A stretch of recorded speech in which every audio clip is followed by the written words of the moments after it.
ಅಯೋಧ್ಯೆಯಲ್ಲಿ ರಾಮ ಮಂದಿರ ಉದ್ಘಾಟನೆಯಾಗಿ 2 ತಿಂಗಳು ಕಳೆಯುವುದಕ್ಕೂ ಮುನ್ನವೇ ಅದೇ ಶ್ರೀರಾಮ ಜಯಂತಿ ಆಗಮಿಸಿದೆ. 106 ವರ್ಷಗಳ ಕನಸು ನನಸಾದ ನಂತರ ಎದುರಾದ ಮೊದಲ ಶ್ರೀರಾಮನವಮಿಯನ್ನು ಜಿಲ್ಲೆಯಾದ್ಯಂತ ಭಕ್ತರು ಅತ್ಯಂತ ವಿಶೇಷವಾಗಿ ಆಚರಣೆ ಮಾಡಿದ್ದಾರೆ. ಅಲ್ಲದೆ ಬಿಸಿಲಿನ ಬೇಗೆಯಿಂದ ಬಸವಳಿಯುತ್ತಿರುವ ಜನರಿಗೆ ತಂಪಾದ ಮತ್ತು ಸಿಹಿಯಾದ ಪಾನಕ ವಿತರಿಸಿ ತಂಪು ಮಾಡುವ ಯತ್ನವನ್ನೂ ಮಾಡಿದ್ದಾರೆ.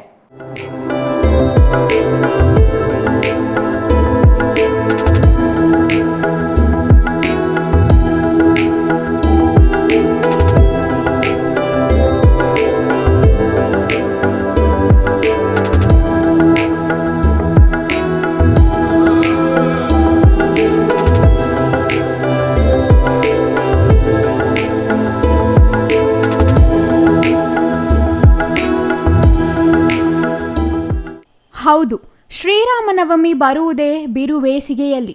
ವಸಂತ ಋತುವಿನ ಮಧ್ಯಭಾಗದಲ್ಲಿ ಹಸಿರು ಸೀರೆಯುಟ್ಟ ಪ್ರಕೃತಿಯ ಮಡಿಲಲ್ಲಿ ಬರುವ ಶ್ರೀರಾಮನವಮಿ ಎಂದರೆ ಭಾರತೀಯರಿಗೆ ವಿಶೇಷ ಅಭಿಮಾನ. ಅಲ್ಲದೆ ಮರ್ಯಾದೆ ಪುರುಷೋತ್ತಮ ಶ್ರೀರಾಮಚಂದ್ರ ಜನಿಸಿದ ಈ ದಿನವನ್ನು ಅನಾದಿ ಕಾಲದಿಂದಲೂ ಅತ್ಯಂತ ಸಂಭ್ರಮದಿಂದಲೇ ಭಾರತೀಯರು ಆಚರಿಸಿಕೊಂಡು ಬಂದಿದ್ದಾರೆ.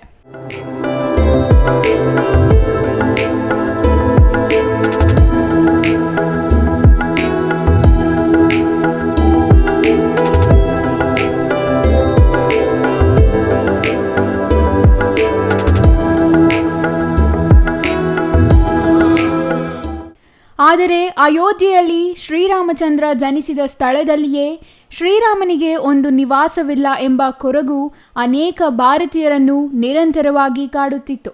106 ವರ್ಷಗಳ ಕಾಲ ರಾಮ ಜನ್ಮಭೂಮಿಗಾಗಿ ವಿವಿಧ ರೀತಿಯ ಹೋರಾಟಗಳು ನಡೆದರೂ ಪ್ರಯೋಜನವಾಗಿರಲಿಲ್ಲ. ಕೊನೆಗೆ ಸ್ವಾತಂತ್ರ್ಯ ನಂತರ ಈ ವಿವಾದ ನ್ಯಾಯಾಲಯದ ಮೆಟ್ಟಿಲೇರಿ ಅದು ಇಷ್ಟರಲ್ಲಿಯೇ ಈಡೇರುವ ಯಾವುದೇ ಸೂಚನೆ ಇಲ್ಲದೆ ಭಾರತೀಯರು ನಿರುತ್ಸಾಹದಲ್ಲಿಯೇ ಶ್ರೀರಾಮನವಮಿ ಆಚರಿಸುತ್ತಿದ್ದರು. ಆದರೆ ಈ ಬಾರಿಯ ಶ್ರೀರಾಮನವಮಿ ಹಾಗಾಗಲಿಲ್ಲ. ಯಾಕೆಂದರೆ ಶತಮಾನಗಳ ಕನಸು ನನಸಾಗಿದೆ. ಅಯೋಧ್ಯೆಯಲ್ಲಿ ಶ್ರೀರಾಮನ ದೇವಾಲಯ ನಿರ್ಮಾಣವಾಗಿದೆ. ಮಾತ್ರವಲ್ಲ, ಅಲ್ಲಿ ಬಾಲರಾಮನ ವಿಗ್ರಹವೂ ಪ್ರತಿಷ್ಠಾಪನೆಯಾಗಿದೆ. ಹಾಗಾಗಿ ಈ ಬಾರಿಯ ಶ್ರೀರಾಮನವಮಿಗೆ ಭಾರತೀಯರ ಸಂತಸಕ್ಕೆ ಪಾರವೇ ಇಲ್ಲವಾಗಿದೆ.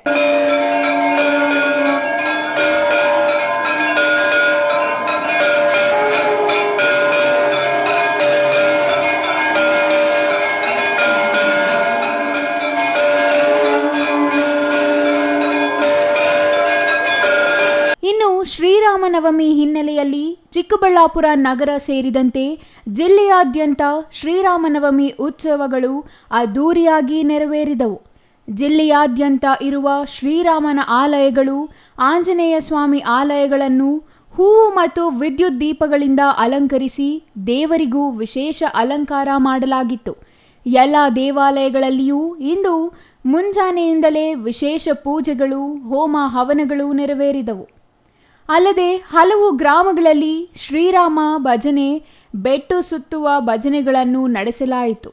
ಚಿಕ್ಕಬಳ್ಳಾಪುರದ ಶ್ರೀ ಕೋದಂಡರಾಮಸ್ವಾಮಿ ದೇವಾಲಯದಲ್ಲಿ ಇಂದು ಬೆಳಗಿನಿಂದಲೇ ವಿಶೇಷ ಪೂಜೆ ಮತ್ತು ಹವನಗಳನ್ನು ನೆರವೇರಿಸಲಾಯಿತು.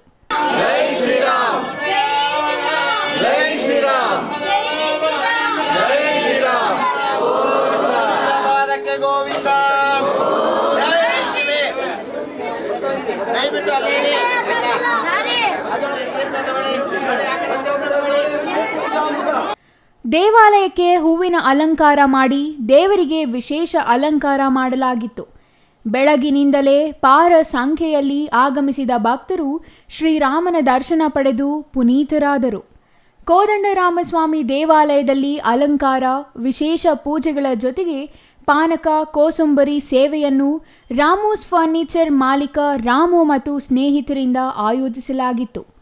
ಇವರು ಕುಟುಂಬದೊಂದಿಗೆ ದೇವಾಲಯಕ್ಕೆ ಆಗಮಿಸಿ ಶ್ರೀರಾಮನ ದರ್ಶನ ಪಡೆದರು. ಚಿಕ್ಕಬಳ್ಳಾಪುರ ನಗರದ ಟೌನ್ ಹಾಲ್ ಬಳಿ ಇರುವ ಪಟ್ಟಾಭಿರಾಮ ದೇವಾಲಯ ಮತ್ತು ಪೇಟೆ ಆಂಜನೇಯ ದೇವಸ್ಥಾನಗಳಲ್ಲಿಯೂ ವಿಶೇಷ ಪೂಜೆಗಳು ನಡೆದವು. ಪೇಟೆ ಆಂಜನೇಯ ದೇವಸ್ಥಾನದಲ್ಲಿ ಮಹಿಳಾ ಮಂಡಳಿಯವರು ಶ್ರೀರಾಮನ ಭಕ್ತಿ ಗೀತೆಗಳು ಹಾಡುವ ಮೂಲಕ ವಿಶೇಷತೆ ಮೆರೆದರು.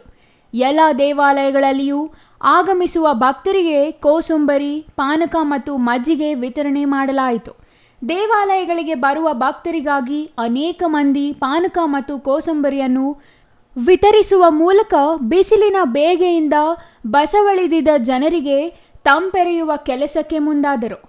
ಇನ್ನು ಚಿಕ್ಕಬಳ್ಳಾಪುರದ ಎಂಜಿ ರಸ್ತೆಯ ಪ್ರಥಮ ದರ್ಜೆ ಕಾಲೇಜಿನ ಮುಂಭಾಗದಲ್ಲಿರುವ 5ನೇ ವಾರ್ಡಿನ ಆಂಜನೇಯ ಸ್ವಾಮಿ ದೇವಾಲಯದಲ್ಲಿ ಇಂದು ವಿಶೇಷ ಪೂಜೆಗಳನ್ನು ನೆರವೇರಿಸಲಾಯಿತು.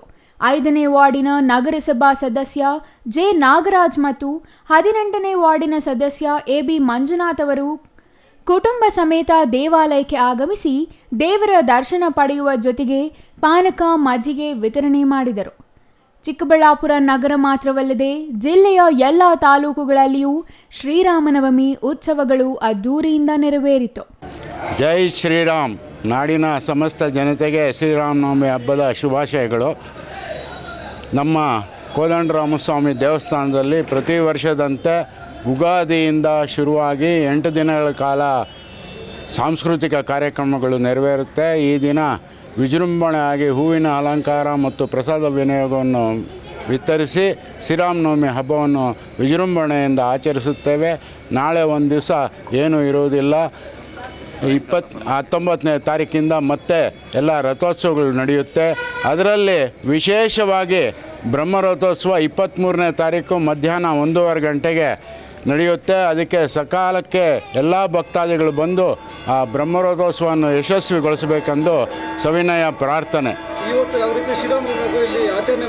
ಈ ದಿನ ಬೆಳಗ್ಗೆಯಿಂದ ಆ ತೇರನ್ನು ನಿಲ್ಲಿಸಿದ್ದಾರೆ. ಮುಂದೆ ಬ್ರಹ್ಮರಥೋತ್ಸವ ತೇರನ್ನು ಮರಗೆಲಸದ ಕಾರ್ಮಿಕರು ಮತ್ತು ಸಾರ್ವಜನಿಕರು ಅವರಿಗೆಲ್ಲ ಬೆಳಗ್ಗೆಯಿಂದ ಪ್ರಸಾದ ವಿನಿಯೋಗ ಮಾಡ್ತಾ ಇದ್ದೀವಿ.